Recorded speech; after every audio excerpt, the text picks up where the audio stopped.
Hello, welcome back to show. To find us, you can go to facebook.com/greatsra, twitter.com/motherfucking-sr, and minds.com/same rules apply. Enjoy show.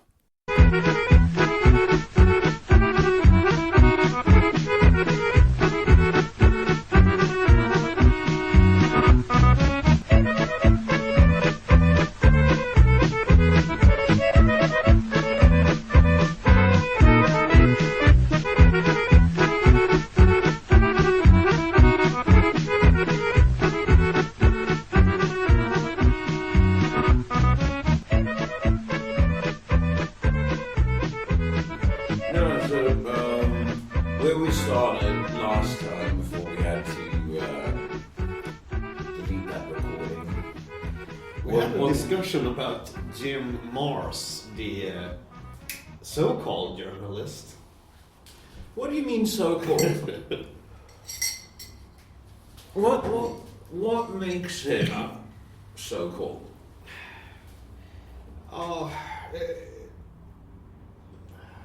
that's a hard one actually. But he sort of pushed the story about Aurora, Texas, the UFO story.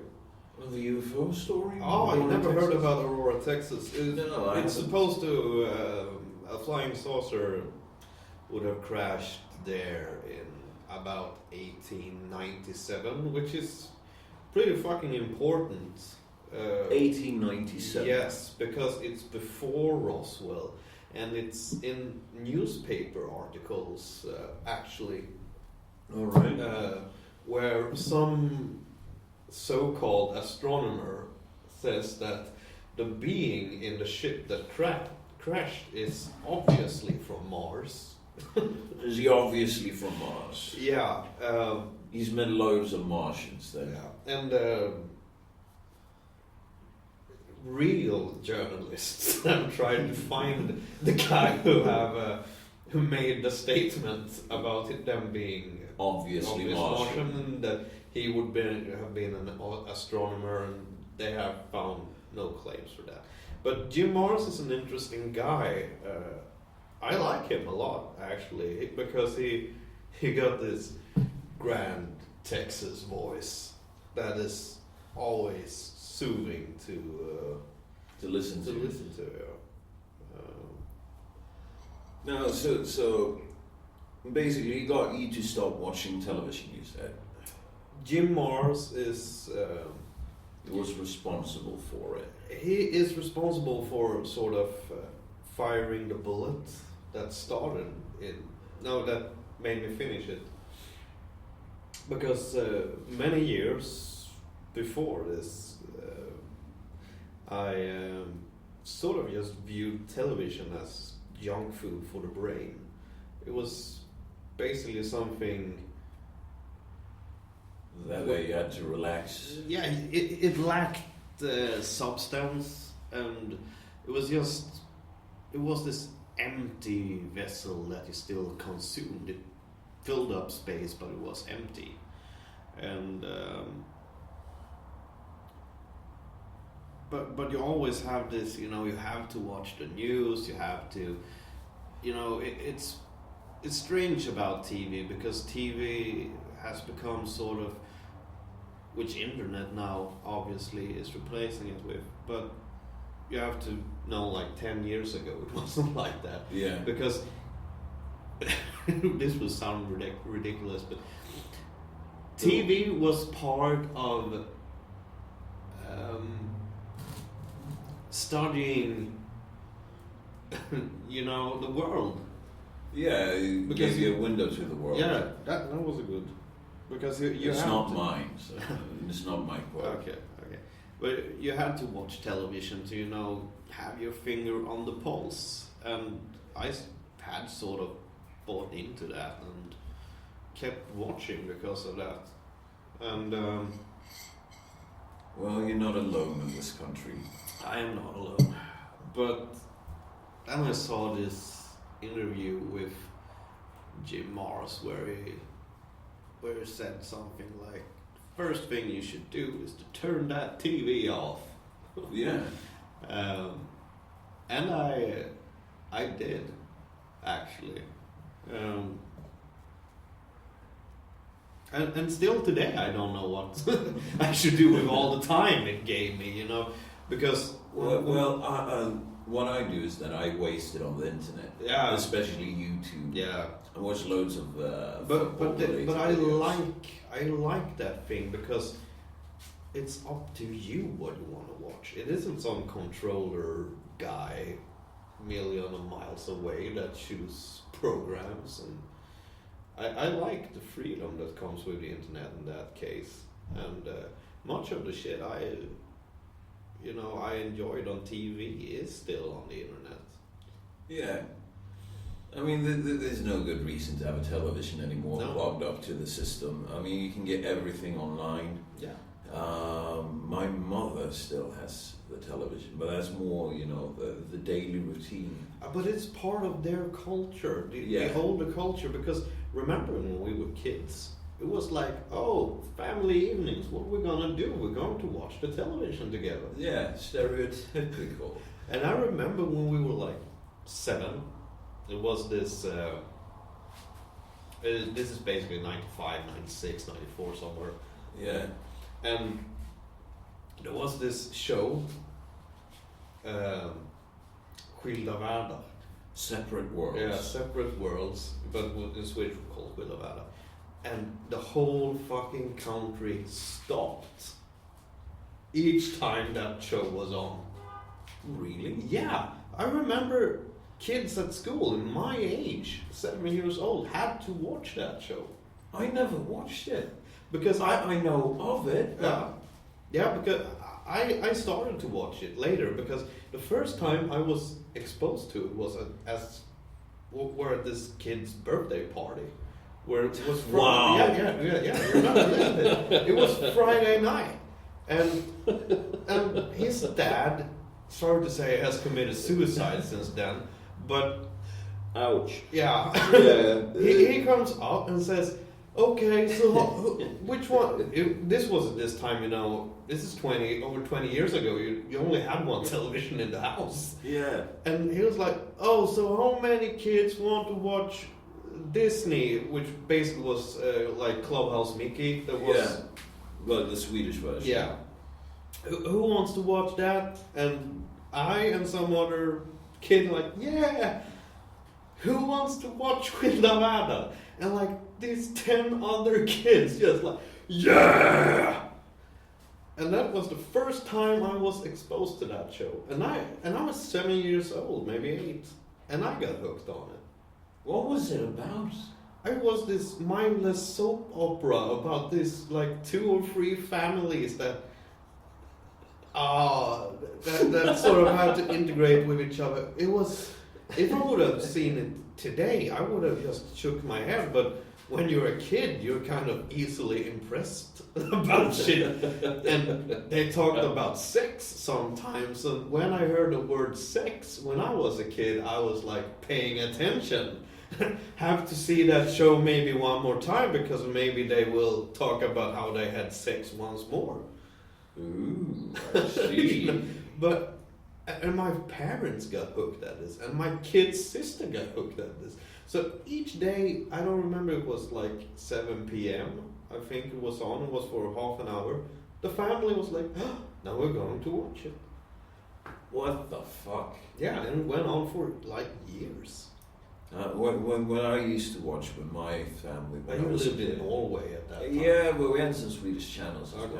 well. Plus, I did live in Sweden, in Gothenburg at that point. Oh, you did? Yeah, I spent like preschool and first grade there. I did not know that. Ah, you didn't?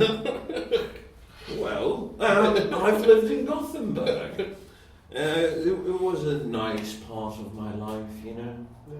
I was married, I had kids, I was 7 years old. Life was good. Then a full-grown beard and a voice match. And, but then one day came, and this guy, Glenn, he came there. Glenn is like a joke name. No, it's a real name. But you make a joke about it in Gothenburg because each person you like stumbles upon in Gothenburg is named Glenn of some sort of strange reason. Yeah, you don't know why that came to be. No? Me neither. I've always wanted to know. It's sort of like the bad humor. They do like puns, but you know, the bad version of puns. Yeah. Puns that are meant to actually be funny. It ain't. It just like, oh, it's so obvious this wordplay, but it ain't funny. But we have to point it out, and then it becomes funny. Yeah. They have a very strange sense of humor, and that is actually. That is a socialized thing. You're expected to find that funny when you're from there. But that is sort of a phenomenon that is known in the country of Sweden. You know, like everybody knows about the Gothenburg humor. Yeah, that's kind of sad. They never get the choice to, you know, branch out and find their own sense of humor. No, but Gothenburg is a sad town all over. Because it's so lack of choice. The whole town is like this lack of choice. Yeah, not only that. I mean, basically, the thing with Gothenburg is that everyone is sort of happy all the time. But the text message. Yeah. But they're not. I mean, it's just there. I remember once I was auditioning for the musical school that they have at Gothenburg University. And I had a fucking strep throat. I brought some fucking ginger and honey mix to put in heated water and then drink that because that made me able to sing. Yeah. And I remember I walked into this fucking 7-Eleven. I needed nose spray and I needed cup of hot fucking water. He was like, "Good morning, how good of just you to walk in through that door today. How can I help you?" And I was like, "Shut the fuck up. And I need nose spray and I need a glass of hot water." But you have to explain also that they have this very peculiar dialect. Yeah, that you just sort of combine with this attitude. Yeah, the acted happiness. The acted gratefulness. Yeah. Not happiness, gratefulness. And everyone is always happy to see you. You know, it's just to this fucking clerk who probably just thought he was doing his work. I was like, I just need some nose sprays and a cup of hot water, and then I need to be on my way. And you know, I came to this fucking school, and everyone around me was walking around with this. This is, you know, strange about the details, you notice. I was feeling miserable and I was seeing everyone walking around with a smile on their lips and I wanted to fucking murder them all. That was, you know. But just everywhere, just these smiles that you know aren't real because none is happy going to work that time of day. No one. I don't care who the fuck you are. But that is the thing also. That is also a thing I've liked about the town. That is, it's sort of hollow. Everywhere you go, when the trams go past you, you can feel the ground shaking. It's like the whole town is hollow, and it's just this thing for me when I'm there. And this is actually the second largest town in Sweden. Yeah. And it's this big lefties nest. A fucking town. They're actually one of the few towns in Sweden that still have the communistic party, the Marxist, Leninist, Stalinist, within brackets, the revolutionaries. Shortly in Swedish, KPMLR. Yeah, but they're not called that anymore. They're just called the communistic party. Yeah, but they used to be KPMLR. Yeah, because the R within brackets. Yeah, because that is sort of amazing that they sort of brags about their revolutionaries, and revolution means, you know, I'm going to take I'm going to take power with blood spill. And they're sort of like, we're not ashamed of this. But when the Nazi party existed, it was public shaming of the Nazi party that they wanted to. They didn't want to take power by force. They wanted to.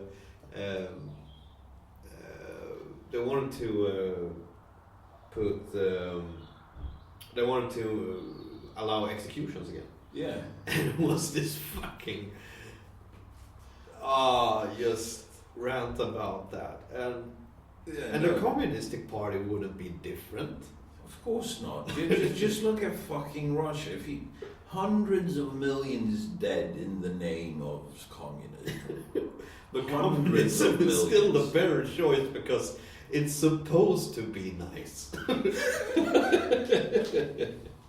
But I actually think that National Socialism was also meant to be nice from the perspective of the creators. Yeah, but that is also real funny about National Socialism, because if you read into what Hitler's thought was about National Socialism, is that he thought that with National Socialism he had found the sort of golden mid part of everything.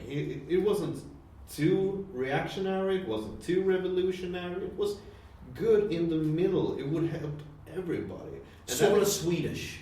It was very Swedish. It's not too much, not too little, just perfect. And that is actually a pretty funny thing about Hitler, that he thought that, because everyone looking upon it now with the eyes of history sees that, well, maybe not the best sort of judge of character, watch down the middle. Yeah, I think Hitler's life was a Wagnerian opera, and a Wagnerian opera is never average. No. But yeah, back to Gothenburg. I've spent a lot of time in that town. And just walking around in the by the river, and it's like everything is, they always build there. There's always construction. Yeah, it's always construction, and it gets never finished. And that is like the big difference about the Swedish capital, Stockholm, that is the biggest city, and Gothenburg, that is the second biggest, whatever. Largest.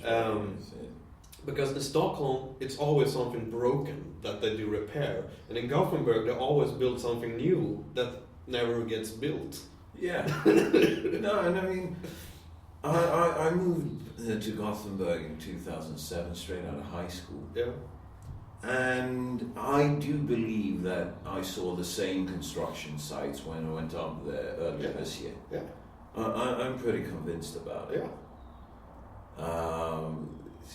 I don't know what it is, but it's this lackadaisical sort of, But isn't like Gothenburg also like it is under socialist democrat rule, I think. Yeah, and it's like the town that the most corruption. Yeah. They have the most jihadis in Sweden, which is saying a lot, because of the 10 million people living in Sweden, I think that 8 million or 7 million are Swedes, ethnic Swedes. Yeah, so out of 3 million, whereas not everyone is included in people that go on terrorist trips,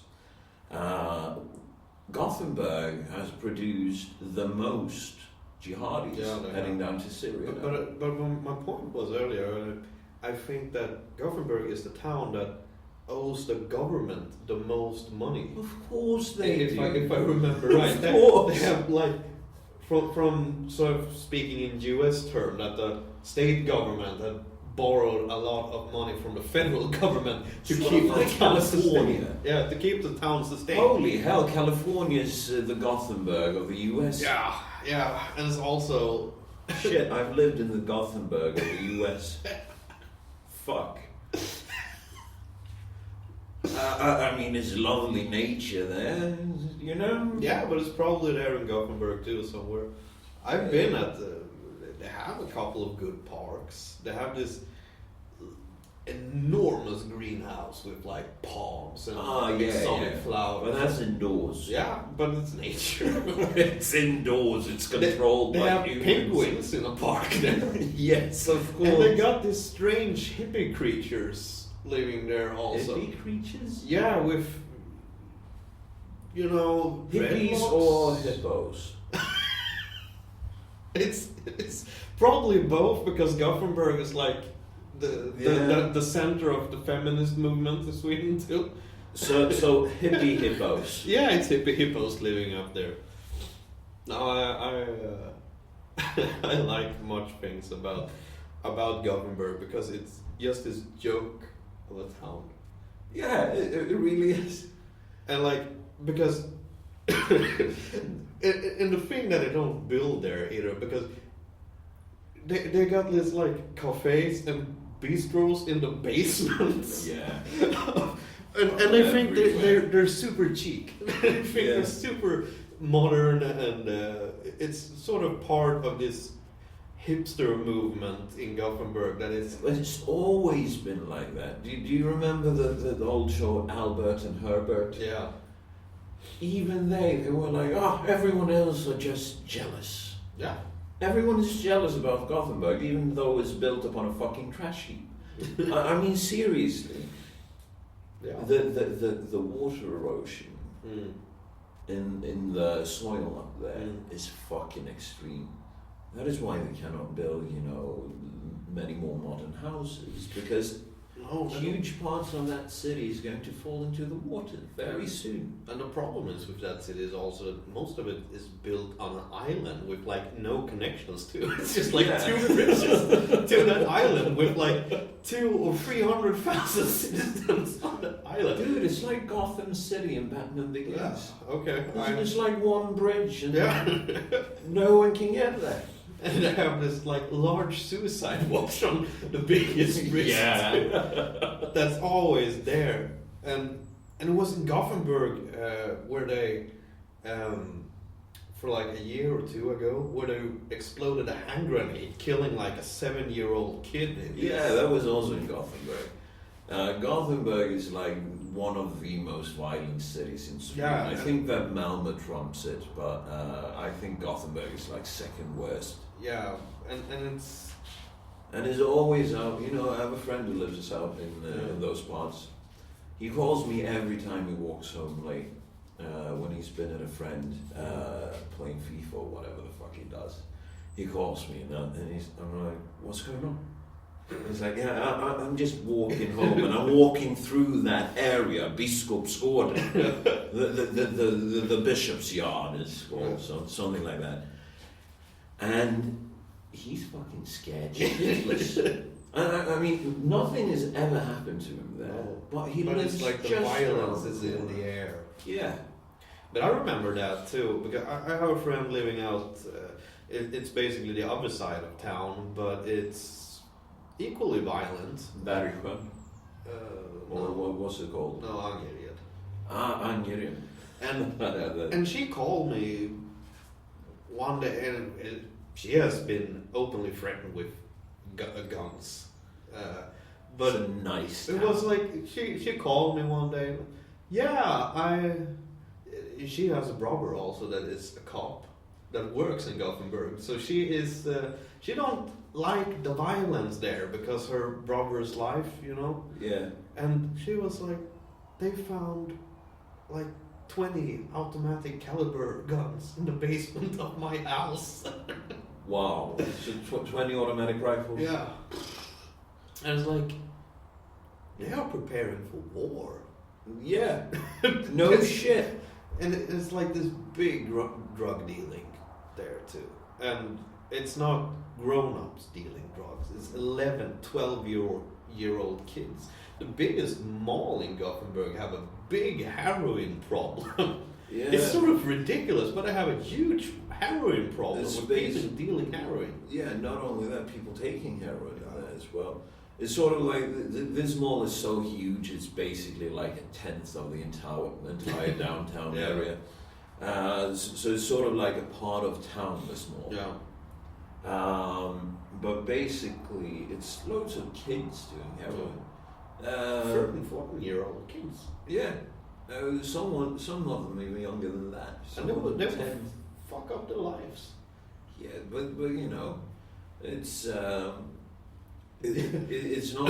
Cough. It's foreigners Yeah. It's foreigners. It's the migrants. To use the M word. Yeah. No, but it's sort of like migrant kids that ran away from whatever holding they were at, and then they found this mall, and now they're staying there. Yeah. And what does the city council think is a good thing to do about it? A library. Yeah. And a stage. And stage with an open mic, so you can go up and preach your hate about the city council and the government, because they feel it's good for them to express their views. This is what happens when Tumblr gets a nation. This is what happens when Tumblrites run your government. Yeah. Don't let it happen, other people of the planet. Just please don't. I understand that the stories that comes out of Sweden actually is true. Whatever the Swedish government that now tries to patch up the shit, it tells you. And I can't. It's so hard to, for me living in Sweden with all, we're living in this quiet town of Sweden. This is a very quiet part. I'm very happy for that. Yeah, and we know about all the shit. And people around you sort of just puts their hands in front of their eyes and like, no, it doesn't happen here. No, the government tells me it doesn't happen. The sky isn't blue. The sky is actually green with pink dots on it. No, the sky is blue. No, you're just not understanding the vision that I have of the sky. And this is a very quiet part of Sweden. We have it is in southern part of Sweden. This is the most country parts. Yeah, it's the countryside. It's low population here. And the other week we had a girl that turned up dead in an apartment. They don't know who did it. What? Yeah. I missed that. Yeah, okay. I missed They set that. fire to a couple of cars. Yeah, that I know. It's like 200 yards from where we live. Yeah, you can walk everywhere. Yeah. From here to the other side of town by the beach, you can walk around everywhere. Yeah. And like a couple of weeks ago, some fucking junkie pulled through a circulation. A carousel, you mean? Yeah, a carousel. And he just burned right through it. Well, I mean, maybe he was in a hurry. Yeah. And so someone actually died for like the 10th of March or something. Some kid on drugs too, like 25-year-old kid. In traffic? Yeah. Oh shit! He hit another woman. How did the woman fare? He died, and I think she lives still, but she was critical condition. She was operated on. What a shame she didn't just walk away from it. He fucking hit me. Yeah, that would have been brilliant. Yeah, and the problem is they don't know if the kid tried to take his own life, which he succeeded with, or that they are very quiet about it. And a couple of miles away from here, we have this even smaller town that has like 7,000 inhabitants or something like that, where a 13-year-old kid stabbed another 13-year-old kid to death a couple of weeks ago. Are you fucking shitting? No, haven't you heard about that? No. Yes, wait, I actually did. Yeah. That was fucking insane. Yeah. 13-year-old kids. Yeah, no, I was just a bit like, wait, is he meaning to the east, or is he meaning sort of to the west? But it's to the west, you mean? Yeah. Yeah, no, of course I fucking heard about it. The other larger town to the east has had a really big brawl like a month ago or two. They have a fucking organized crime over there. And they have. The police have talked about it. Yeah. It's basically like a mob running the downtown area. It's migrant gangs, and they walk into migrant shops, people doing well for themselves.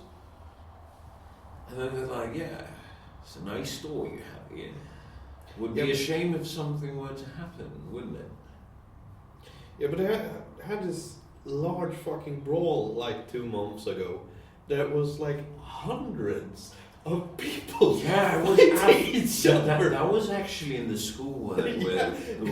one of the... Yeah, it was in the high school where Yeah. Afghan migrants. African migrants and Arab migrants. It's fucking brilliant. We're turning Sweden basically into Syria. We're turning Sweden into Syria over here. I mean, our politicians, they are like, yeah, it's nothing to worry about. If you just pay a little less attention on all the negative and see one of a few Keep positive calm, keep things. walking. Yeah. Yeah, you have to walk. You have to be positive on things because we have. I don't know if that actually exists in other countries, but in Sweden we have this expression of "jante," Yeah. which sort of. They have it in Norway, they have it in Finland, I don't know They about do? Iceland. Okay, because the thing about "jante" basically means that you sort of self-critique yourself. Yeah. And I don't think that is a bad thing. Of course But they it's have not. they have started like Facebook pages about the war against Jante. You Yeah. are not allowed to criticize yourself to get higher. And it's sort of this thing that the Social Democrats have made their thing about Sweden because there have been this large uproar in the last few years about that they have lowered the age when you're graded in school. Yeah. And it's nothing extreme like 3-year-olds, it's like 11, 12-year-olds or I think something. you get it from the start of junior high school, so 12, 13. You Oh, don't no, get that it in was- 6th grade. When we went to school, it was 14. Yeah, but now- we but now- got it in 8th grade. And Yeah. I think they've started with it in the 7th grade. No, it's lower than that. Is that earlier than that? Yeah. Oh. But it has been this real brawl about it because someone can get sad. The kids will get anxiety from having the large pressure of grades, and that is a huge fucking problem because when we went to school, me and Fred, the problem was that we wasn't graded because Yeah. when we were 14 years old. When we went to junior high, I guess it's called, Yeah. and when you were going into high school, you sort of applied on your grades, and you have went through 7 years of school being non-graded. When you Yeah. start the 8th year and they start to grade you, the problem is that there has been this gap of what you're good at and what you're not good at for a huge amount of years, and then you just have 2 years left to get your grades together so you can apply to the high school you want to go to. And sometimes if you have like a hard time reading, that is not enough. I know. It's like, and now when they lowered the grades, it was this huge fucking uproar about that. Yeah, well, all of a sudden you do get these opportunities to see what kids need to work at. Yeah, and it's actually a very good thing for parents because the parent-teacher contact weren't great when we were in school. I think it's better now. I think it's better now, but I don't know. I don't have any family that's been through the public school system since then. Oh, I have a couple of friends that got kids and they are sort of happy, I guess. I have a couple of friends that have kids, but I never speak about their kids. It's just not interesting to me. It's sort of like, hey, look at my kid. Yeah, did you see the game this weekend? Oh, it picked his nose again. It's disgusting. Oh no, it took a piss on the floor. Where's the newspaper? It's sort of like having a puppy, but not as cute. Yeah. A puppy is at the very least cute, and it will grow up to do something good with its life. Same with a kitten. Yeah. Kittens are a Very fantastic gift. Yeah, they're Yeah, very they cute. fucking clean themselves. But I remember this. it was this joke condom commercial I saw on the internet. Oh, where, like, yeah. this kid says pull up his diaper that is full of shit and like pulled it all over the floor and it's like Durex. The one that I saw is with a kid throwing a tantrum because he wants some candy. Oh yeah, but that was for real. That was for real. Was that that one that real? was not a joke. That was for real. Was Like, that one real? Belgium or Holland or something like that? I think it was British because Okay. basically the dad took the big bag out of the car and put down a small bag, Yeah. and the kid was like, "I want the big bag! I want the big bag!" And then he threw a tantrum, and then it was sort of like Durex. Was that one real? Yeah, that was real. That must have come after I stopped watching the telly. But it wasn't like YouTube. But it wasn't on TV in Sweden because somebody could get sad. Of course, poor Swedes. People can get sad in this country, but you know the I actually have acquaintance to this family that have a child that goes into this international school because his work basically means he works half a year in Singapore and half a year in Helsingborg in Sweden. All right. So the kid goes to this international school. I talked to that kid. She is like 9 years old, and she could. And I'm a writer. I'm an author. Yeah. She could break down a story. She was like, yeah, you have to. And because I asked her if she did write some short stories or something like that, and if she knew how to write, and she was like, yeah, you have like 3 acts, and the first act is set up. And So she had the full model. Yeah. The full Aristotelian yeah, model. and I was like, what? Wait, were you 9 years old? And I had to ask her parents, is she public schooled? Fuck, the schools have become so much better because we that are born in the 80s are like the result of a failed education system. Yeah, well, what you have to keep in mind, here is that I spent my formative years in Norway, Yeah, where we actually had a functioning school system. Yeah, we had a writing test every week where we got 20 words that we were supposed to learn how to write, learn what it meant, and Never learn how happened. to do it in different grammatical forms. But the thing is, here I remember I've talked to other people that are from different nations in Europe that sort of like asked what books we in Sweden had to review. You know, the Swedish classics. Did we read Swedish classic? Did we have a chance to, you know, understand them and critique them? And I was Well, like, no. We had the chance, but we were also given options. Yeah, but I mean, in high school, you were given read this by Strindberg, or else read No. this youth. no. You didn't have that? No. Well, I had one. I had a couple of books, but it was not Swedish classics. It was. I remember 2 books, and it was this book about a girl that got raped, and it was written in like the 2000s, Yeah. and it was a pretty horrendous book. But it isn't. You know, you don't get to know Swedish culture from it. And the other book was about this. From this famous guy, I don't know really what he's famous for, but his name is Jonas Gardell. And it was a book where he had basically written a book how hard it is growing up homosexual in like Stockholm. Yeah, where Jehovah's Witnesses are at you or something like that.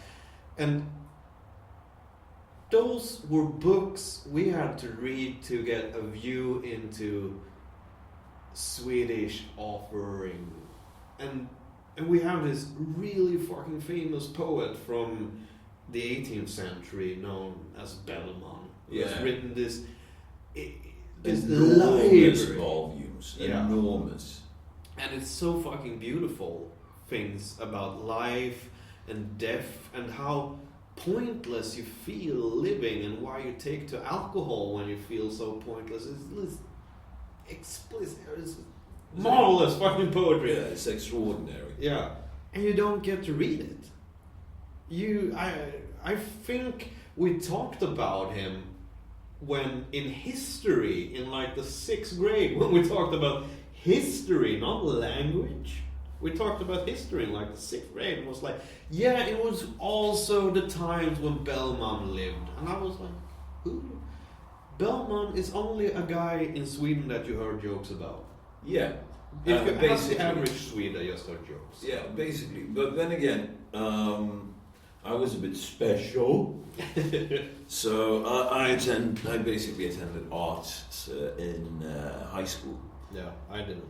And actually, even in junior high school, we had this impersonator, sort of like historical actor who came dressed up as Bellman with the same makeup as Bellman. What the fuck? And he sang some Bellman songs. I thought it was gay as fuck. Yeah, the 18th century was that. When you were like 12 years old and this guy comes in with makeup and high heels and you're like, yeah, and he's singing a song that has the brilliant writing, zoom zoom zoom zoom zoom zoom zoom zoom zoom ba da ta da. It's really gay unless you're into it. And I don't mean gay as in a negative way. I mean it as in a homosexual way. Yeah, it's just a joke thing. No, but I mean, then in high school, we actually did this play that was centralized around life at that time. And we actually got to sing some of his songs. I didn't understand them at the time, but we got because the language is very deep. Yeah, not only that, but the content of it. Yeah. I mean, I was 16, I think. And you're supposed to be able to understand what butterflies without wings, fjärilvingar means. I mean, there's just no way. No. Now, I've actually... That is actually something that is pretty funny, because when I've had this, like, month now where I have been in pretty deep reflections about myself. And have had a lot of memories coming up to me. And I'm like... Fuck, was I stupid? Yeah. How did I miss that? It's like... because I watched a lot of movies now that I enjoyed when I was like 16 years old. And now I'm 28 and like, wow, this movie has another layer. No, but it's undeniable, the older you get, the smarter you get. Yeah, and they have this global movement, really, about bringing the voice to the teenagers. Fuck that. Fuck no. 30 years. 30 years should be the point of maturity. At the very least, 26. You're not allowed to vote until you're fucking 26. Oh, I think 30. Okay. I can stretch to 30 as well. Yeah, because But just below that age, you don't understand what the fuck is going on. I mean, they want to lower the age of voting in Sweden to 16. And guess what parties are behind it? The left-wing party, the Green Party, and the fucking Social Democrats. Because it is like they said, you are left. You are revolutionary when you're young. Yeah. Because you wanna do... Because you're fed up with the old world, and you want a new world, and revolution is... bringing the new world. I can see why you fucking buy into that when you're in that age. Of course. But fucking of course. But the thing is, it's just not good enough. Yeah. As soon as you start to analyze it from a mature perspective, it doesn't work. Yeah, because when you're 16, you're given an amount of money.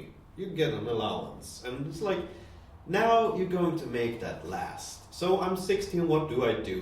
Do I start saving for my retirement? Do I invest in property? I bought cigarettes. Fuck no. Yeah, you buy cigarettes and smuggled booze. Yeah. Because it's the thing your heart wants. Yes. And giving that power to political power to a 16-year-old. I bought fucking cigarettes and smuggled booze when I was 18. I bought them when I was 20. You know, no, Bernie, You cannot lower the age of voting registry. You should. I agree with you. 30 is a good year. especially when you watch on the history, and because earlier voting age was 21, Yeah. and they lowered it to 18. I don't know why, but the thing is, Because the left needed voters. this was the time when you started working at 14-year-old. You went out, you made your exams then, and if you were working class, you started work then. Yeah. Because you couldn't afford higher studies. Yeah. And then when you got high school, I think it was around that time that they lowered the voting age. Yeah, it should have been like 50s or 60s or something like that. Yeah. But But it's just stupid. because You don't know shit when you leave. yeah, high because the school. thing is, when you prolong the education, that is not voluntary in that sense. You also prolong the responsibility, the thinking of consequences. Accountability. Yeah, You because- prolong the accountability. You know, when I was 19, when I left my parents' basement and got myself an apartment. Please tell me you did not have a fedora. I did not have a fedora. Thank you. No, but I was 19, and what the fuck did I do? I drank up all the money. Yes, I drank up all the money. And it was like, fuck, what am I going to eat? It's 2 weeks till my next pay. Yeah. And I did that a couple of times, and then sort of, because I didn't get any support of my parents, and I didn't have the, I thought it was embarrassing as fuck telling them also that, hey guys, I'm not responsible enough, give me some money. They would have like, You might as well move home. no, they would have just given me this disappointed face and like, you're such a fuck up. Because my dad always have this sort of face like, did I really raise you? And I didn't want that face then, so I like, well, You can sit down with them today and explain to them that it was the feminization of the educational system that turned you the way that you are. Because that is an actual thing here in Sweden. If you look at the way, just to cut in with... please continue. The way that the educational system is structured in the West, it is not for the priority of boys. Boys doesn't learn by theoretical analysis. Boys learn by trying, by failing. Boys learn by doing stuff, doing projects. Instead, you have to analyze everything from every way. Of course, it works for certain people, but that's why you have a bunch of shit. I don't know, but biologically, I can see a thing like that works, because if you strip it down, it also, I think it also has this thing why you see women in their 45, 50s embracing the arts and want to make an artist out of themselves. I think it's the same system, because a man gets more chances. The man doesn't biologically have the same responsibility for the child as the woman. That is why women are more picky about their sexual relationships than men. Because biologically, men can spread their seeds. They don't have to have the same thought process. They don't have to think through as much. So yeah, trial and error, I can see that just based on, our sexual differences, because that is why because it's the same thing there when it comes to like women in their 50s. The man has the ability to procreate all of his life, is always a living seed, but the woman's fertile age is pretty short. Yeah. In that case, she don't have many baby bearing years, and then when they're over, they sort of want to restart. They feel a difference I talked to my mother about this, and she says, yeah, it's a big difference, especially after 40. You sort of have this more of a self. You feel yourself more. You feel more pride of yourself and what you have done. You feel finished with the old baby making years, and you want to do something new. We never get that. No, we don't need that biologically. We never get it. It's not fair, and it's sexist. No, but when you think about it, this is also when, if you move this, you can see why more women are interested in older men than young men interested in older women. Because biologically, a fucking 90-year-old that still got a working dick and is healthy is fucking prime material to procreate with. Yeah, you do have a point. Because now I'm gonna say, why wouldn't you want to fuck him? If you want children with one, and it's like this 90-year-old guy that got good genes. Fuck tons of money as well. Yeah, also, but you get it. You get it. I get what you mean.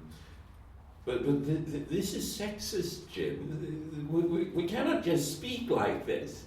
What if we offend anyone? To have to be able to talk like me, you have to sort of have a piercing view of reality. Now you also need a fucking dick. Beard is preferred, but not required. No, it is required. It is required. No, but when it comes to biology, you can't fuck with nature in that sense, because, well, sure, I have maybe I have extreme views on the other way, because I don't think nature and civilization is something that can coexist, and because nature will fucking get its revenge when. And I don't buy into that Gaia shit that the world is aware, but when populations get too big and live too tight together, oh, we got a new plague. You know, but we never let those burn through. That's the thing. We never let those plagues burn through. Everyone is just up on it. You know, it's awful. No, but I think not enough people die. Yeah, but you can't fuck with nature in that sense, because nature is always winning, because it's a so fucking larger force than you. You just have to try to coexist and try to figure out the consequences of your action. And a lot of these fucktards today that runs around and, you know, talk about the gender, oh, I got this gender out of the 86. They just... Are they 86 now? I don't know. Are they 76? I don't know, but sort of nature's payback is, well, I'm sorry, you're deluded. You are not allowed to procreate. Yeah. But they don't have that insight that life is about two things. Basically, the second thing is also about the first, but the first thing is procreation. Procreation is the only point of life in that sense. It's spreading your genes to make a new generation and let life evolve. The second thing is eating enough to stay alive long enough to procreate. It's the only things of life. Yeah. So basically, if you're fat and you're horny as fuck, good to you, sir. The genetic jackpot, we got it there. But the thing is that these things are adapted to when we didn't live in a society of plenty. Yeah. And that's the thing about genes, is that we now live in a society of plenty, and our genes aren't, you know, catching up with it. Because it happened too quickly. Yeah, and I'm not saying, you know, I'm not at all talking about who get to live and who's not getting to live, because I know you. Oh, I am. Yeah, I know you are. No, but I know that I wouldn't be allowed to live in nature. I have depression disorders. It's like, oh, I got depressed. I can't hunt. Yeah, I'm out of the. I'm out of the But do race. you think that you would be depressed if you had to go hunt and if you had to fight to stay alive? I don't know. That's the thing. Within us all, we do have those genes. Because I got a healthy body. We can both agree on that. And my body has. I have no physical ailments. No, I mean, apart from falling down a set of stairs. But that was. I mean, you can't blame my ugliness, for not having surviving abilities. Oh, come on. You're not ugly, Jim. You need to stop speaking in those terms about yourself. It hurts my feelings. But it's not, it's because I'm fat. No, but I also have a bit of, winter. It's it's year round for me. yeah. It's an umbrella Yeah. because I don't like getting my dick wet. I thought that was sort of the point with you having someone that you live with. You destroyed the joke. I know, I like doing that. I know. No, I only do in the non-lube do. Oh, the Duke shoot. Yeah,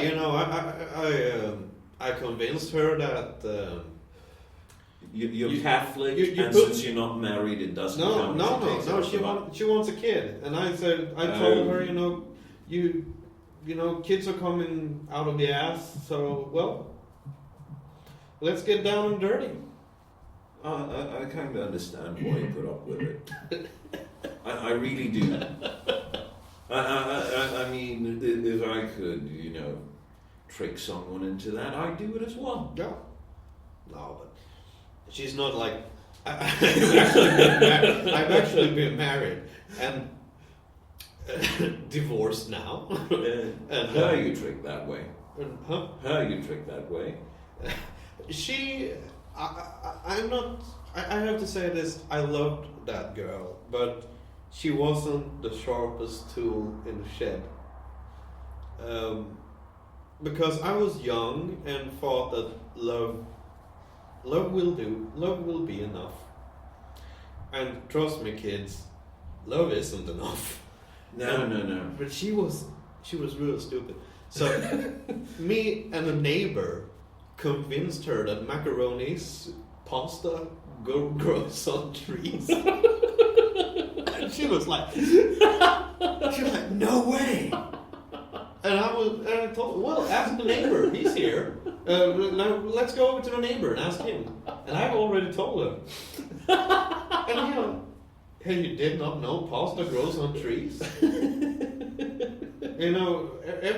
Every shape is just genetics. It's just GMO, like banana shapes. And she was like totally bought into it for, I don't know, a day or two. But she was like, no way. I had some actually quite fun times with her. And I do now, when I talk about it, see that maybe that was one thing. The writing was on the wall. That was maybe one thing that made it fail, because I maybe joked too much on her expense.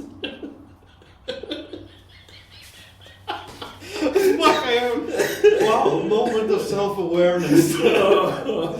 She actually told me that a couple of times now when I think about it. That why do you always have to joke on me?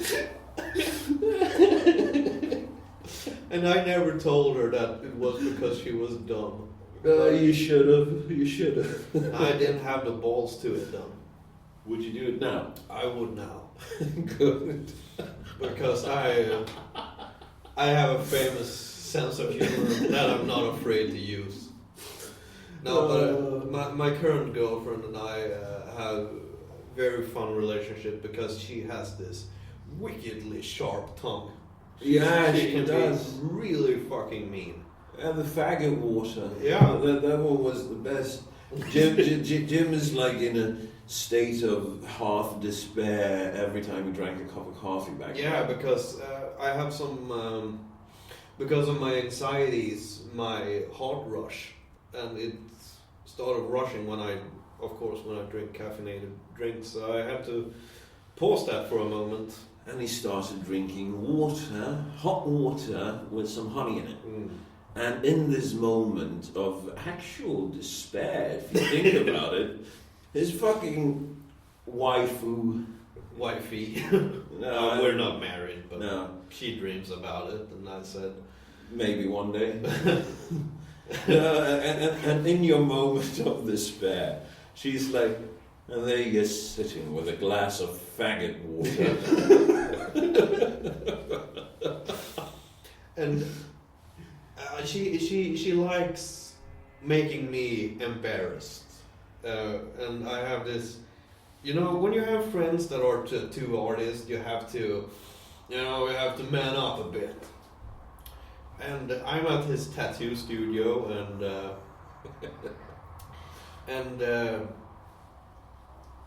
and she makes some joke about kids, and I say like, yeah, someday, or something like that. And she like, yeah, but for kids to happen, you also have to fuck, won't you? and my tattoo artist friends look, you see in his eyes that, Oh shit. he got something fun to joke about when he gets to, you don't put your marital, You're not fulfilling your Yeah, marital exactly. duties. Oh, she isn't getting enough. And I was like, no, she's 5 years younger than me. Do you know how much more horny a fucking 5-year-old younger girl is? And we started with that. And now the jokes sort of have gone out of hand. Okay. And they were like, oh, limp dick Jim.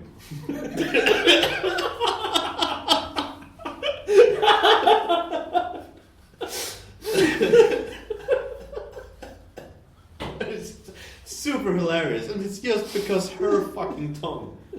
And she starts a lot of shit on that as well. Today, before I got to Fred's,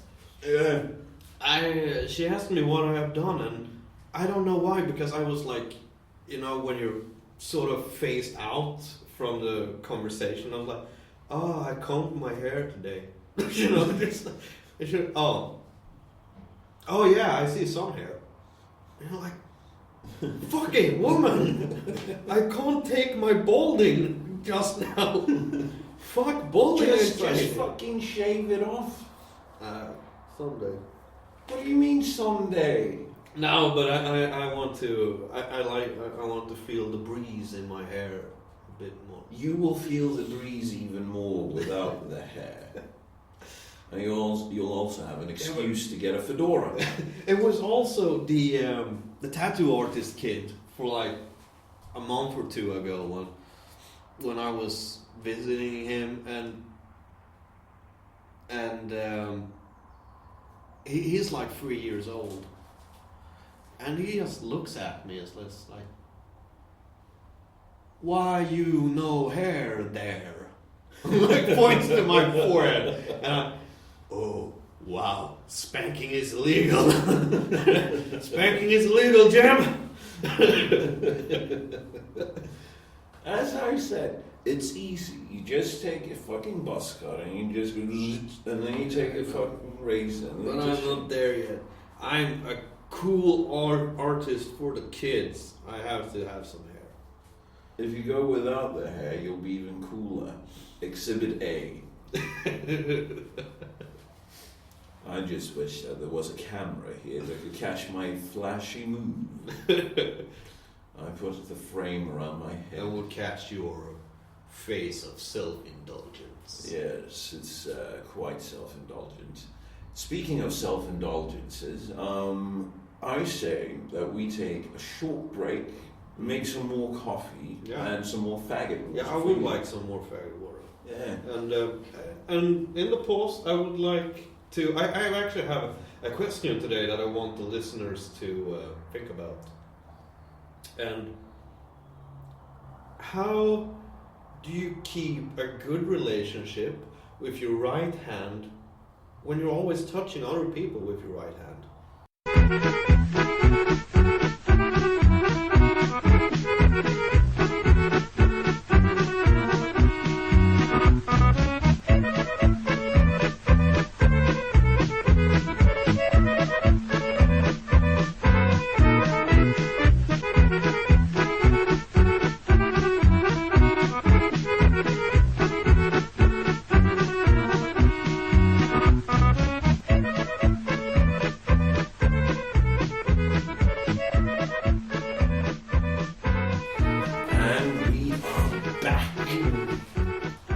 I just remember I had to put 2 more girlfriend stories in actually. Oh, girlfriend episode. Yeah, because it was, we've been like dating for a month and I was at her place. Alright. Yeah, taking a shower in the morning and I had a horrendous morning. Morning glory. Morning mood. I am... I have a horrendous morning mood. Yeah. So you didn't have the morning No. glory. I'm really, really angry in the mornings. So I go up and take a hot shower because that sort of relaxes me a bit, makes me think about other things and get in a better mood. Yeah. And this bucket of cold water and ice falls upon my head. She's really mean in that way. She is real practical joker. Wait, so she did that? She did that. Come on. But the worst shit she ever pulled that was practical jokes is we've been together for like 2 months. Is this your current one? Yeah. Yeah. We've been together for like 2 months, and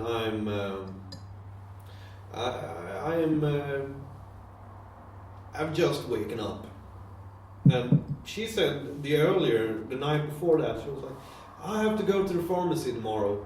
Okay, cool. I have to remember that, and we wake up in the morning. She's like, yeah, we'll go to the pharmacy in like an hour. Okay. And so I asked her, what we're going to do at the pharmacy. Jim, I'm pregnant. Oh. No. So I the first thing I do, and this is inside the apartment, a small fucking apartment, was 1 room studio apartment. There was a small one in that.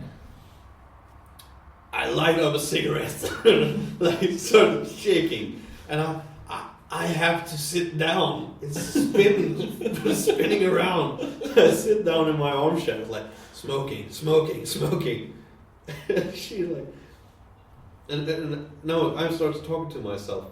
We will manage this. We will manage this. Some way we will find out how to manage this. Tries to comforting myself. Catatonic state. Yeah, I tried to comfort myself through her. Yeah. And she's not fucked up at all. She's like, she just stands there watching me, and she makes me go through that for like 5-10 minutes. So fucking awful. But when she said, I'm only fucking with you.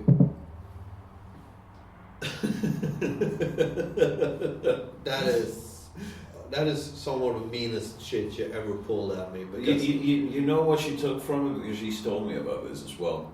She was like, yeah, he took it a lot better than I thought he would. And I was like, what do you mean? Well, now when I get pregnant, at least I know that he won't bail. Just letting you know that it's all part of her plan. Yeah, it's part of a scheme. I know. But you can grab all of the condoms that I have unopened down in the basement. But my friend who is the tattoo artist, his wife pulled that on him too. But she did a full day. Oh. A full day. How did he take it? I don't remember that part. Why didn't he leave her then? Because I loved her. That's not an excuse. But she's like my girlfriend. She is. There's an expression in Swedish. I don't know the English word for it, but rivjärn. Cheese grater. Yeah, cheese grater. We say that a woman can be like a cheese grater, and I love my women being like a cheese grater because I like to be fucked with. No, but I like when somebody can put up a fight, even though I'm right. I want them to. You want the taste of victory to be sweet. Yeah, I need the battle, but I need the excitement in my life a bit. I need a fun thing of it. Well, with your heart and your anxiety conditions, I'd say no. And the thing is that this sort of, and they make fun of me in the tattoo studio for this because they say that I'm. It sounds so much better in Swedish, strykrädd. But I'm basically afraid. I'm jumpy, because when somebody swings an arm, I get in the defense mode like that when it's a woman. And it's all of these stories have come out of this that she is hitting me, and that's a good thing because Jim needs to learn to behave. And that's fucking. Imagine if it was the other way around. Yeah. Imagine just for a second. Yeah. You guys should start doing that just for the hell of it. See how long you can take it. Yeah, we talked about that actually. But seriously, just do it for the hell of it. You start calling her, like saggedy tits. Something like that. I've actually called her once orange in a sock tits or something. Yeah, I did that. Yeah, I remember when she got super pissed at me because she has, like most women, she's a bit obsessed about her weight. Mm-hmm. And in Sweden, we have this expression when you're get older, your tits get like a dog ear, like a dachshund tux. What? Tux. Dachshund. Dachshund. Yeah, like dachshund. Yeah. Something like that. We said basically the tears get like floppy dog ears, hanging dog ears. So I asked her, since you have so big tits, does your tits go elephant ear? Oh. I'm a much more funny guy to live with nowadays than I were when I was married. I can promise you that. Was this with your ex-wife? No, this is with my current girlfriend. Oh, I see. And I take pride in coming up with the elephant ear. I see. But the thing is, that just the mental image from that is that they sort of like compress together and become more, elongated, sort of, flattened out. Yeah, but she have good tits. But it's funny to joke about it, especially when it's on her expense. On her expense, thank you. But she's pretty mean to me too. Yeah, Limp Dick Jim. Yeah, Limp Dick Jim here. What was that? Her? Don't know. But it's a standard joke down there now. If she and me is there together, it's always a joke about, you're not getting enough? It's always a joke about that. And I play along. I play along because I start to say, I have reached the age when a good, perfect shit is more important than getting fucked. But it's always that way. I mean, seriously. For everyone listening, and for you as well. Okay. Sex, it feels good and all. But if you have a stomach like me, where you can barely eat fish, because it fucks with your stomach. I ate sashimi once. And this was in California, it was in Palo Alto, sashimi. It was just, the fish. And then I had to take the bus home, and the bus was a bit late, and then the connection was a bit late, and I had to take a shit so badly. Just so fucking badly. I almost shat my pants at the bus when I did the mistake of trying to sit down.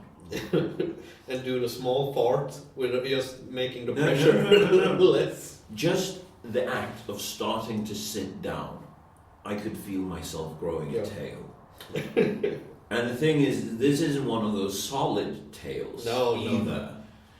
This was, no physical form, sort of fluid. Yeah, I get it, because I also ain't equipped with the golden column. And when it's solid, it's like heaven. But no, but that shit that I took once I got home, because I had to hold it with such panic, that was better than any sort of sexual experience that I had in my life. I always get cramps when it's fucking horrible when I have to keep the dookie in, because that's how women feel when they're giving birth. And then I sit down and like pull the hatch, and like the first team goes out, and then the cramps hit. With my sphincter is just cramping like hell. And it's like the worst thing ever, because you can't sit down, you can't lie down, you can't fucking stand up, because it hurts. It's hurting so fucking bad. Well, this episode took a strange turn. Yeah, and you just like wiggle your feet, and it's like and it goes on like a minute or two with this horrendous pain in my anus. Well, anus episode accomplished. And now we come to the next part of the anus episode, because it has segue. Yeah, it's called that. A segue over, because anus. This is also a bit of an anus story. All right. So I've been in the tattoo world a bit. Yeah. And I befriended another tattoo artist. This is not the one I talked about earlier. This is not Lindy Jim Tattoo. No. And we became great friends. It was just like a month or two went by, and we were out eating dinner together. I was single at the time, so he and me, we got off work and we go to a pub and had a couple of beers. Yeah, and a nice meal on that. Which is basically hamburgers in Sweden. Just saying, pub food in Sweden is stretches to you can get a nice hamburger. They had this great potatoes, baked potatoes. Not the baked potato, but oven potatoes, klyftpotatis. Ah, yes.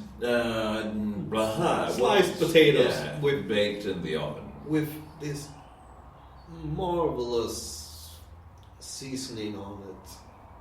I don't know what the English word for dragon is. I don't either. But it was tasty. We used to eat there, and I was in my I was in a writing. No, I was not in a writing period. I was in reviewing what I had written periods. I was at his work a lot. And this guy, he had a girlfriend, and he was probably the meanest boyfriend ever, because I started to realize that afterwards, I didn't think about it at the time, that he was a real misogynist. He hated women in a sick way. Alright. Not in a fun way, but in a sick way.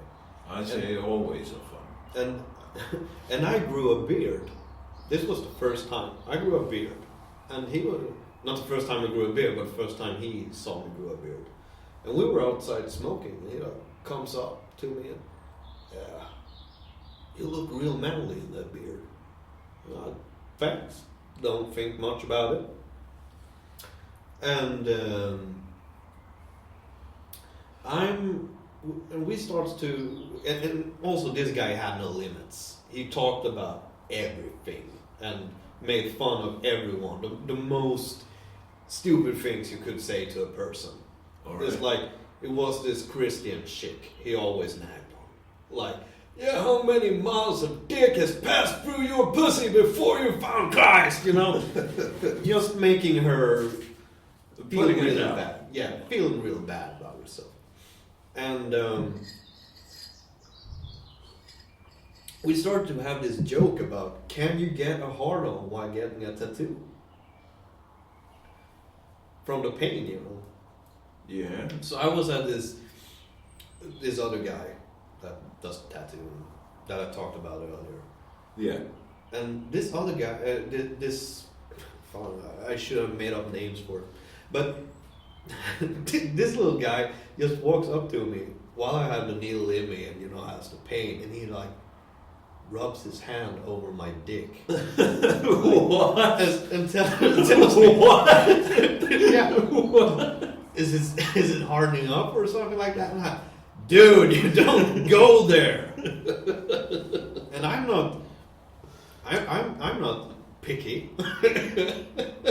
But this little fat tattooer with his baby hands, it looked like baby hands. I don't know. He wasn't a dwarf, because a dwarf could have, you know, stocky hands. We had an aristocrat's hands. Yeah, but they haven't done an honest day in life, or what you call an honest day's labor. You don't do that. And he just laughed it off. And I laughed too, and that was over. Then came the next strange episode, where this is, you know, we known each other for like 2 months. Yeah. And he sits down with me in his studio and like, you and me, we should have a threesome. Mind that he had a girlfriend, and she wasn't supposed to be involved in this at all. Okay. He walks up to me, not to the girl, not with a girl or something. I want a threesome with her. Do you want to tag along? It's, Jim, I want a threesome with you. Oh dear. And I'm starting to get a bit of a bisexual taste in my mouth. Like, is he for real? Is he just joking? Or is he bisexual? Because I wouldn't care if he was honest about it, but I want to know if he is attracted to me, because then we have a problem, because I don't have any feelings that way. Yeah. So sorry, but maybe we should cool it down for a moment, you know? But I'm like, no, I don't want a threesome. Mine, this guy is little and fat as fuck. And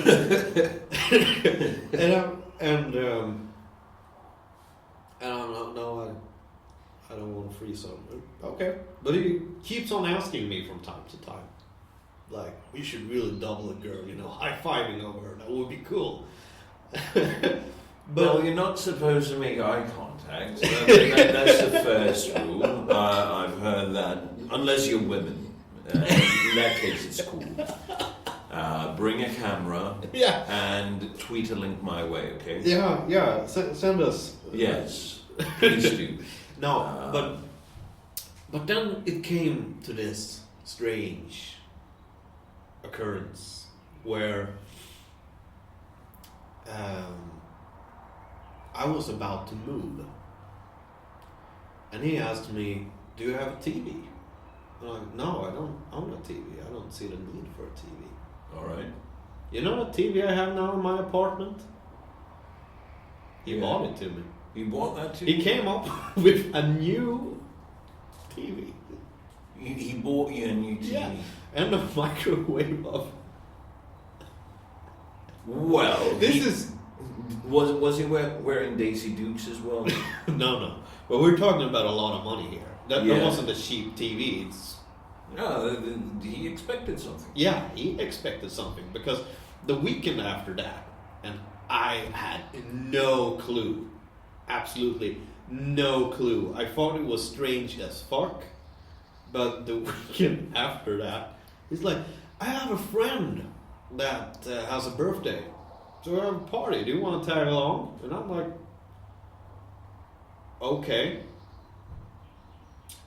I'm having, at this moment, I'm not as comfortable with this relationship anymore.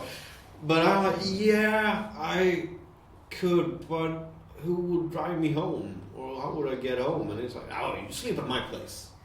Ooh. And I think his girlfriend that he lived with should be home. So I thought, okay, cool. So it's Saturday. Jim goes there with a bottle of scotch. And shows up to his apartment. It's like, where's your girlfriend? She's coming, don't worry. But you and me, we should take a walk in the woods. And I'm like, No. okay, because he was like, we'll go barbecue some steaks, and with the dogs. He had a couple of dogs. That also is a pretty funny story about, because these dogs always were standing like 69ing and licked each other's dick. So Yeah, it's become they do that. Okay, because it became a joke that they have learned from their owner. But okay. they do loads worse. If you only knew the secret life of dogs. Yeah, okay. But we go out, we barbecue some steaks, it's really good.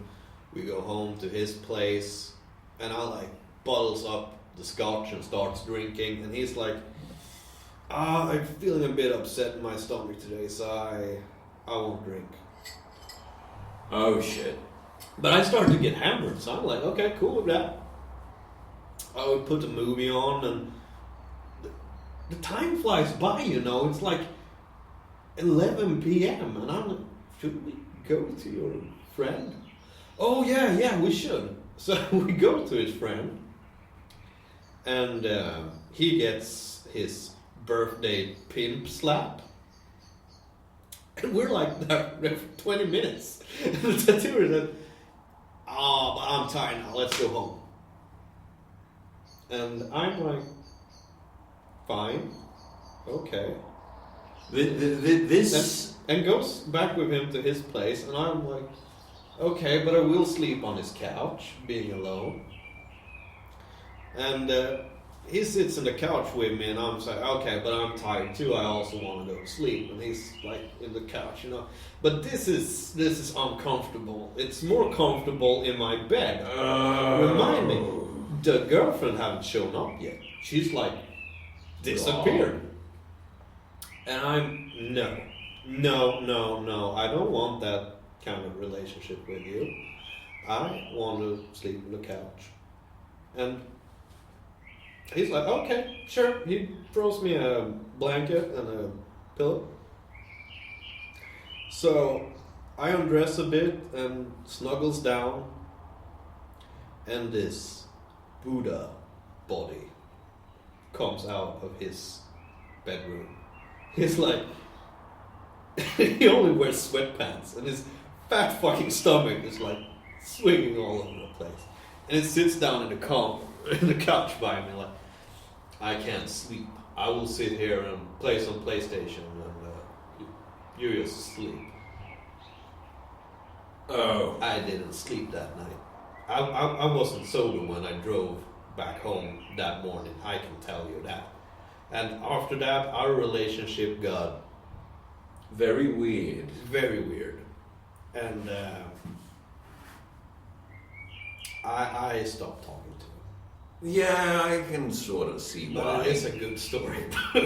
Especially when I'm like that I don't always think in the moment, because I'm like, yeah, I'm having a good time, fuck, I don't need to ponder on this right now. I ponder later. And wow, could I have gotten pounded that night? Yeah. Dude, that is... Yeah. That is something. that is really something. I have nothing to top that. And he was dirty, and you know, he wasn't. If I would have want to sleep with a man, I would want a clean man. Yeah, I can sort of understand that. What the fuck? But he has a tattoo studio still here in town. If you wanna, I think I know who this guy is. oh, you know. Did the guy that calls you Limp Dick Jim? Did he do his apprenticeship there? No, he didn't do. He wasn't an apprentice. He wasn't an apprentice. No, he comes from a town far away. Yeah, but he did my tattoo. I have no idea who the fuck That's that the is. I have no idea who that is, but good choice. Good choice to not do anything. And he was funny that way because he always had so fucking cool stories about himself, and everybody else was dorks. Oh, I know a guy, you know. He always was like that, and always talked about himself, how fucking awesome and cool he was. Yeah. What? He was always sick. He was a hypochondriac. What the actual fuck? Are you checking your Facebook? No, I am looking for a better picture of him. But I don't need a better picture. Okay. Yeah. Oh, but wait, keep on talking. What's going on now? No, but Jim is sitting down and he's checking his I'm Facebook. going to show you a picture of him that is really, really nice.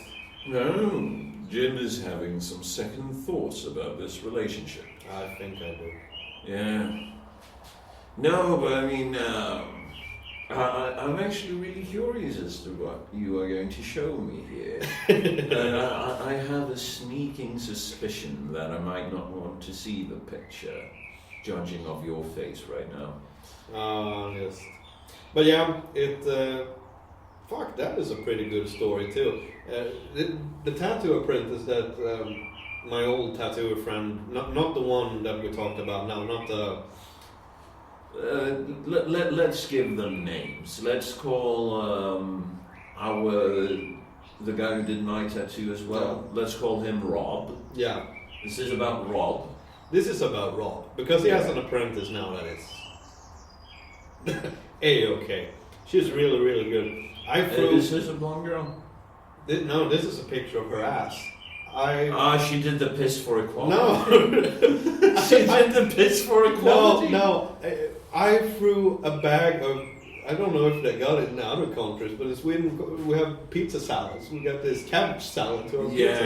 And I threw a bag of cabbage salad and hit her ass. I was like, she just stank of vinegar. It was super funny. She was so pissed at me. Well, I mean... But I found it was revenge. It was revenge. But she has quite a nice buttocks. Yeah, she does. How old is she again? Ooh, 22, 23. She's super young. Yeah. Fuck. But you have to be young to become a good tattoo artist, because I thought she was just doing piercings and shit. No, she's a tattooer. Oh, She's good. She's really, really talented. Do you think she might be willing to tattoo my dick? I don't know. She was willing to tattoo my dick. She was willing to Yeah, tattoo. we were going to make a licorice pipe on it. Oh my word! But then I learned that you can actually piss yourself. Wait. Just show me that picture and I'll describe it. This is the fat tattoo artist guy. He looks like the body of Buddha. Oh, he looks like Obelix. Yes, he does. A dwarf version of Obelix. Imagine Just like Gerard Depardieu, but with tattoos and not as stylish. with his boxer shorts pulled up over his belly button, sagging his jeans. Oh, but it does exist a better picture. Oh my! I really don't want to. I'm going to have nightmares. Of course you do. Especially in combination with your story. He wanted to fucking rape you. Yeah, he wanted. I have noticed many times that I have an ability to play with fire without even knowing it. Yes, you do, sir. Yes, you do. But Jesus Christ, how... I mean, the writing was on the wall. Yes. But I think I trusted him too much. You know, I thought he was... there's the picture. Oh my word. It's a picture of this guy, he's licking his one tit. No, his bitch tit. His bitch tit. You're trying to lick his bitch tits. He has bitch tits. Yeah. Big. Moobs. Big bitch tit. Big. I mean, I have seen bigger, not on a man though. Oh, look at that. But why the fuck are you showing me pictures of this guy? I just want you to have images from the story. Dude, the story... This is actually from the day he's cutting up the meat there. How on earth did you not have misgivings? I did have a funny feeling in my mouth. My stomach. Yes, I can imagine. You would have been so happy. But it's always it's a joke these days actually that people used to joke about, because I told the story to many people and they're like, yeah, you could have got some there, Jim. Wow, what did you miss out on? Yeah, I mean, holy fuck! There's just no way to get over such a hurdle in a friendship with anyone. You know, you're hanging out with some dude, and you know he wanted to fucking rape you. Yeah, he wanted to rape me. It wasn't consent. If I would have fallen asleep that night, yeah, he would have raped me. Yeah, that is seriously fucked up. That is seriously fucked up. Yeah. Oh my word. Jim, I'm so happy you wasn't raped.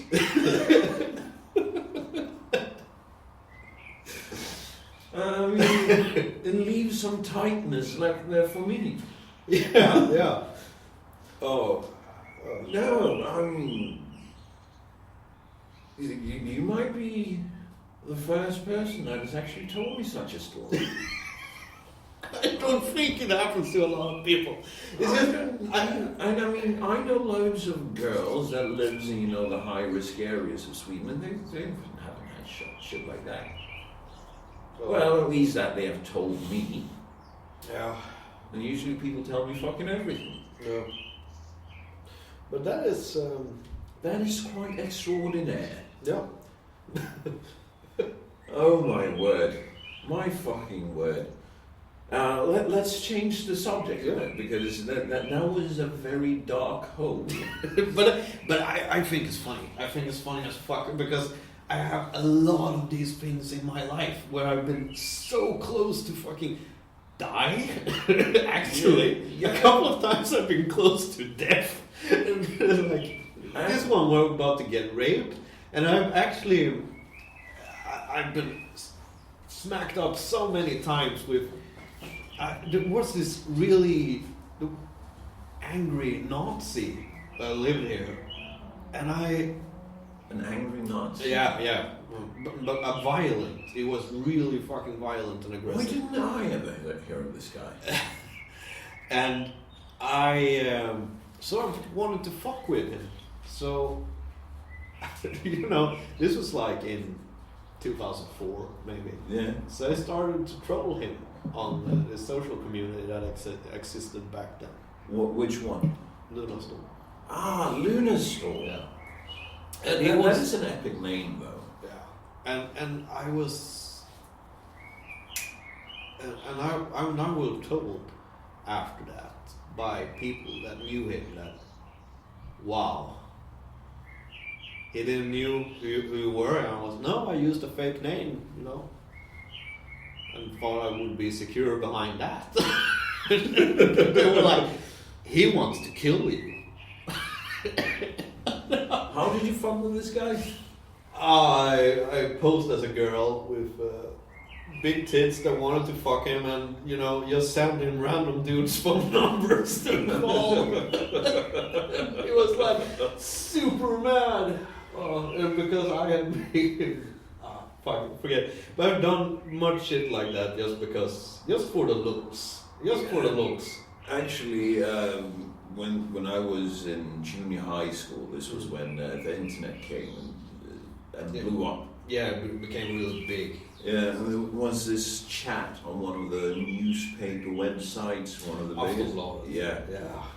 And every once in a while I used to post there as, you know, as a teenage girl. Yeah, horny. Yeah, and I got so many men to drive from, hours away. I've done that too. To come and meet. And I always showed up at the time just perusing. You know, getting myself a pizza. I knew that I was getting a pizza. And I just logged on to this fucking chat room. And I fucking really baited these fucking desperate, horny men who showed up at these pizza places. And they got themselves pizzas and they were sitting there waiting. And I would sit down, you know, just a couple of tables over. And, you know. Because and we were so fucking horrible in that age because it existed a site that was called Snyggast. Oh yeah. We were just this really shallow girls that loaded up pictures of themselves. Sort of like Facebook. Yeah, to get graded. Facebook. 1 to 10, you could rate the girls, and the teenage girls when we were like 13, 14 years old sort of thought that would be the most amazing shit ever because. Oh, I got a 10 at, you know, Snyggast. You sort of make your life around that. That makes you happy. It's just like fucking Facebook and Twitter nowadays. Yeah, so you got into that site and you took pictures of hot girls and like sent it to them. Oh, fuck what I have been. You know, if someone of them would have caught you. Yeah, that would have been bad. But you know, in the infancy of the internet, I was able to find, you know, like the anarchist cookbook. Yeah, I also found this, you know, CIA instruction manual on sabotage. And then I found a bunch of, you know, make your own bombs at home. I've actually made, from the anarchist cookbook, I made a paint bomb. When you explode a bucket of paint. That's quite nice. Yeah. I sort of... Yeah, I sort of looked at those and I was like, yeah, but that doesn't really do as much damage. I actually built a pipe bomb once. Okay. You know, plastic pipes? Yeah. And I don't remember what the fuck I mixed up. And then I threw it out in the woods. I lit the fuse, I threw it, I ran, there was a huge bang. And I was probably pretty lucky not to get hit by splinters. I remember when we were kids, when we built potato guns. You know, you took this vacuum cleaner, you took the metal tube from that, and you took a potato, shoved it down, and a broken lighter that just had the electric, and put an explosive gas in it. We used startgas. I don't know what it's called in English, but you basically a gas you put into your car to make the engine start. And it was explosive as fuck. So you light it, you did the lighter that made a small electric jolt. Yeah, and it's a what's the sound? And this potato flew away. I said I could be guilty of killing someone without knowing it because, you know, it just went up in the air and went away. I don't know how many windows we broke or anything, but that was like, we loved doing that. You know how fucking dumb I was as a kid? I actually I lived in this, you know, like cul-de-sac suburbanite area. And I played some golf. This was in junior high school. And I used to steal driving range balls with me home. And they had a range in also. Yeah, I think so. Yeah, they did. But that wasn't where I stole the golf balls. I stole them from the big club. And I was standing out out by the fucking road. This is why 16-year-olds shouldn't vote. Exactly. But I was standing out by the road with my driver, and I pegged up the balls at this, like small. You have these grass areas that separates the road from the sidewalk. Yeah. Up there, and there's also a bicycle path. And I would just tee up there, and I would whack those balls against the houses. I was just across the road, across the field. I was like, I'm never going to swing up to those houses anyway. Then there's one time, I watched this Adam Sandler movie, Happy Gilmore. I don't know. It's about a hockey player that becomes a golfer. And I was like, I'm going to do the Happy Gilmore swing. So I did a run up, and I fucking whacked the ball, and I hit the roof of a house up there. And I was like, shit. So I took everything I brought out to the road, and I just threw it over the fence into our house, and then I walked away as if nothing has ever happened. With my fucking golf glove on. Yeah, of course.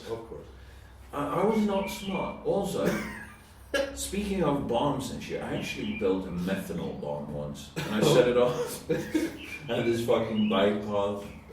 You have those where the bike paths go beneath the roads, and you have concrete slabs all around. Yeah. I don't know what it's called in English. No, but I only know Swedish words for it.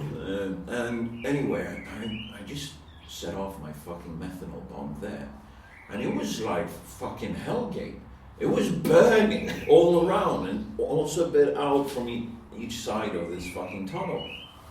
And I was just laughing like a madman, and then I ran away. We actually, one year at New Year's Eve, made this gasoline bomb in the forest by my parents.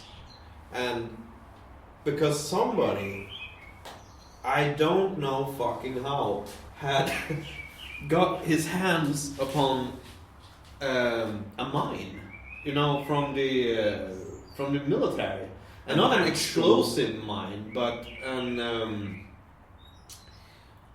mine that makes this huge flame, light flame, and makes a high sound. It's a flashbang mine. Yeah, basically.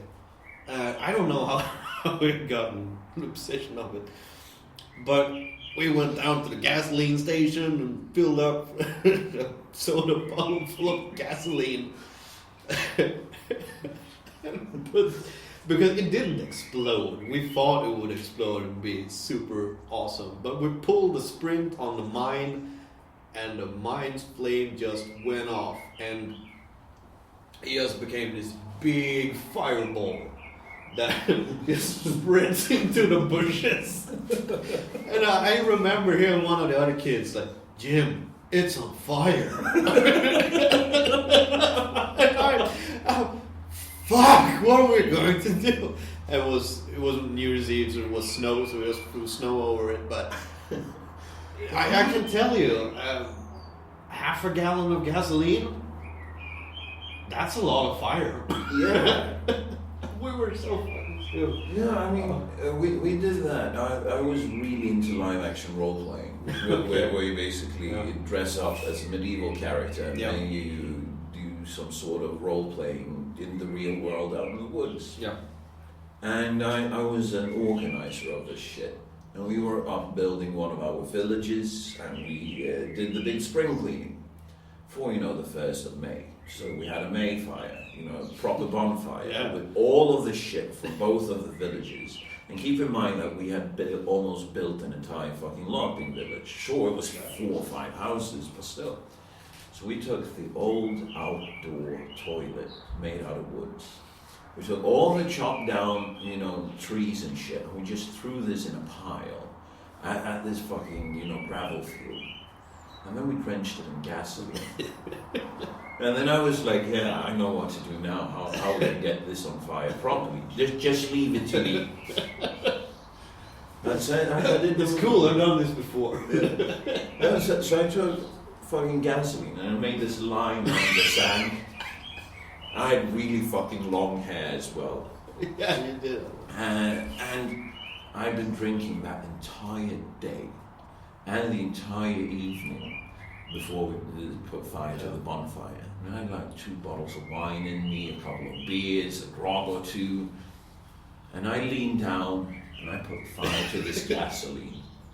It wasn't, like the movie where it's just a small flame that tracks a guy. It was like a fucking mini explosion. It went whoosh. And the day after all of my shit, when there wasn't any mirrors, so we took a picture of me because they really wanted to show me how fucked up I looked. Because the thing was, apart from getting, half my eyebrow burnt off and a bit of my hair, I'd also been so fucking drunk that I'd been falling about in the woods that night. And I actually fell into a tree. And like this huge ass fucking wound around my eye, not a deep wound, but just a grace wound. And I looked so fucking terrible, half of my eyebrow off and everything. And I remember how fucking bad I felt. We were supposed to build, on another house, and me and a guy that was basically blind, him and me, we were doing attack drinking. Yeah. It was an expression. We didn't just drink, we attack drank. Okay. And we were just sitting. But you felt cooler. That's why you did it, because you felt cool. I felt really fucking cool. No, we were just sitting side by side, listening to all of the hammering from people, nailing up the walls to one of the houses. Yeah. And we sort of like, holy fuck, I feel bad. Don't fucking say anything. Just be quiet. And long story short, we had to be driven home. And I also woke up upside down in my sleeping bag, panicking. I don't know why, but for some fucking reason, I thought it was a good idea to creep down into my it would be warmer. Yeah, I don't know why. And I woke up by my phone ringing at like 10 in the morning. Yeah. I was 17, it was my mom. She was like, hey, how are you doing? I was upside down in my sleep. I panicked. I fucking panicked. I can relate.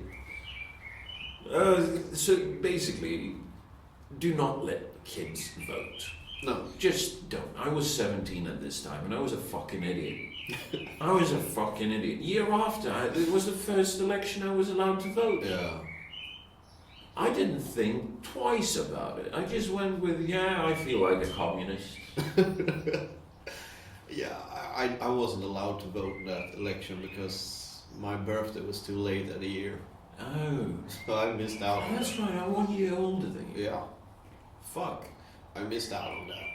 I will hit 30 before you. When is your birthday again? What month? September. Ah, fuck. I will almost have an entire year of being 30 before you reach my age. I don't know what... It's supposed to be something terrible, but I don't think it is, but... I think it will be more terrifying for me than for you. You are more relaxed to... you won't ponder that as much as I will, I think. I remember my first, 30s anxiety was I dated this really young girl. And How young? she was 19 and I was still 26. Very legal. Yeah, but it felt, you really noticed it. But she was like, oh, you're closer to 30 than you are to 20. And it began there. It began there. The relationship didn't blossom. Nothing became out of it, but... Well, at least you got some... anxiety. Anxiety and some tight puss. You have to see the positives with the negatives, don't you know? She was a lot of fun. Her weed habits were... Weed? Yeah. She smoked pot? Yeah, a fucking lot of it. And that was basically one of the things that made her... Wait. Is this, what's her name? Is this the girl that was dating it? No, you never met this one. Are you sure? Yeah, I'm sure because I don't think you were in. No, you never met her because this was only a couple of months, and she wasn't. She wouldn't like to be introduced to anybody. But thing is, there was quite a while where we didn't really have the greatest of contact. That sort of came post high school. Yeah. It was around the time you got married. I ran into you with. We've had a couple of waves of time contact, but I remember we didn't have. If you were. I was 27 then, so maybe I was heading to the US. Yeah, because I think it was the time, but you were also in. You were a while in England. No, you lived. I never moved over to England. No, you didn't live here. No. When I was with her, you lived. Stockholm, maybe? Yeah, you lived up farther north. Yeah, I remember. You didn't live here. But she smoked so fucking much pot that every night she was like. She was in a different dimension. And that must be nice. And I came home from work. And I had this really fucking hard job. It wasn't legal. So I worked 14 hours a day. I earned a lot of cash on it though. But what kind of work was this? I don't want any to know the connections. Oh. But in you'll have to tell me off. So you know you come home and you're like, I'll come home. You went to her apartment because you had a hard day. You would like to get your pipes cleaned. Yes. You would like to relax with a good old fuck and then go to sleep. And then you have this really high girl, just just lying and watching fucking Bear Grylls survival shit. And she was like, "This is such a good TV show." And all I can do is to drink my own piss. And he was like, "What the fuck? What should I do with you, woman? What do I have for use of you?" Yeah, basically. So, but didn't she get, like that stoner horniness? No. She just wanted to lie down and watch Bear Grylls. And she couldn't allow you to go about it while she watched. Why the fuck would I want to? Because she was basically dead.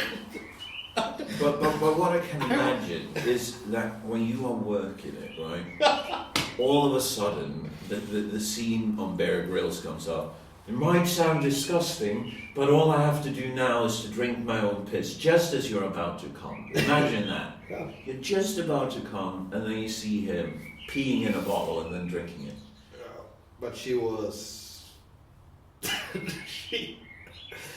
but when I have the sex, I want to have a little engagement from the other side as well. I'm lazy. I don't want to be on top all the time. But if you're side by side, she can engage, so you go at it, and she can still watch the telly and be crazy spaced out high, and you'll get the fuck, and then... Doesn't work that way, Fred. Well, for some people it does. Yeah. For some people. I see your point. I'm just trying to find a solution to a I know, problem that doesn't exist anymore. But yeah, exactly. It's like 3 or 4 years ago. No. 3 years ago. You have to show me a picture later. No, I could do it now. You could do it now. That's quite fun. Let's get a live reaction here.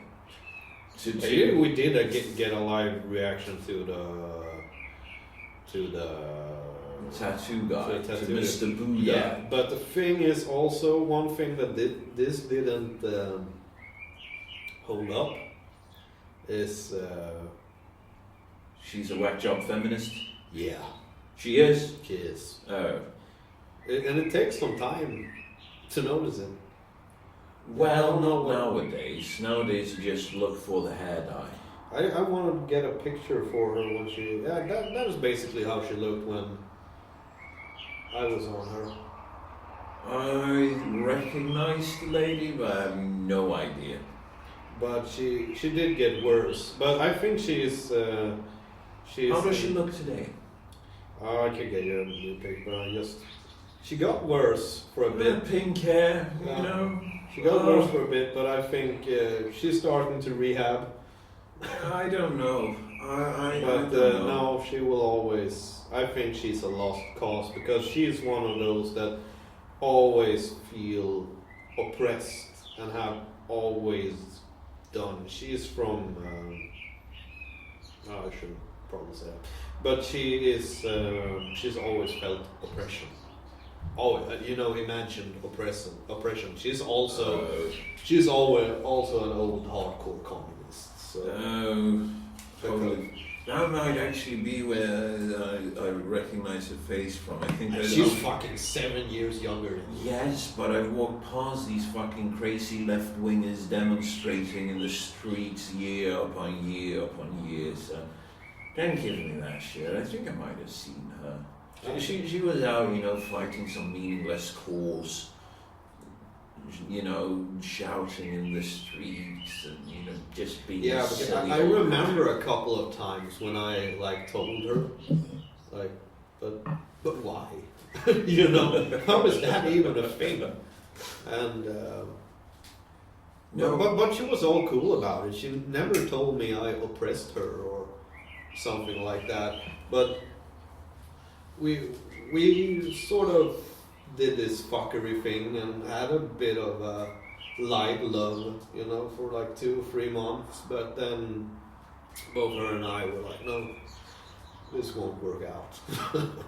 Well, and then we made a cool split. Well, that's nice. And I went on to Greener pastures. other pastures, yes. It's not greener. For a while, yes. Yeah. Don't. It was a fun summer. Don't let your lady listen to this. I don't let her listen to this. Good. Because you just said other pastures when I tried to. Oh, no. I thought about the girl that came after that. Sorry, I wasn't thinking about... That's a nice thing. Now you can let her listen to it. Why don't you let her listen to this? I let her listen. I don't fucking care if she listens. I don't know. But she's allowed. She's allowed. She's allowed. Allah Akbar on YouTube. But no, I don't think she has the patience to listen to 2 hours of talking. I think she does. Oh, only if it's gossip. She's a gossip. She is a real gossip girl. She could be coming home from work and, hey Jim, I got some gossip for you. Oh. And they do have real weird people working at her place. They do have. Yeah, I can imagine. Yeah, you heard some of the stories. Yeah, and I can also imagine based on the clientele. Yeah. Which is quite suspicious looking. I would say original, hardly different. There was something. Yeah, just to reconnect to the Swedish Nazi Party. Okay.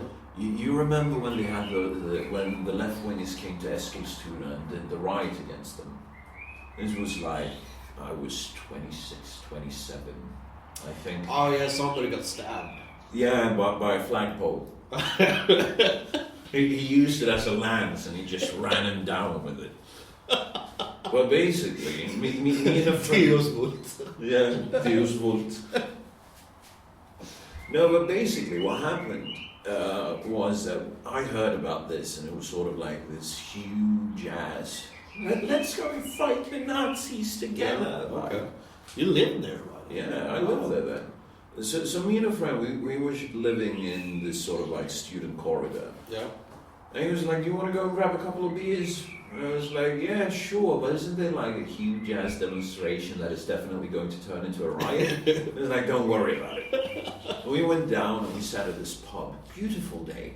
To find us, you can go to facebook.com/greatsra, twitter.com/motherfucking SR, and minds.com /same rules apply.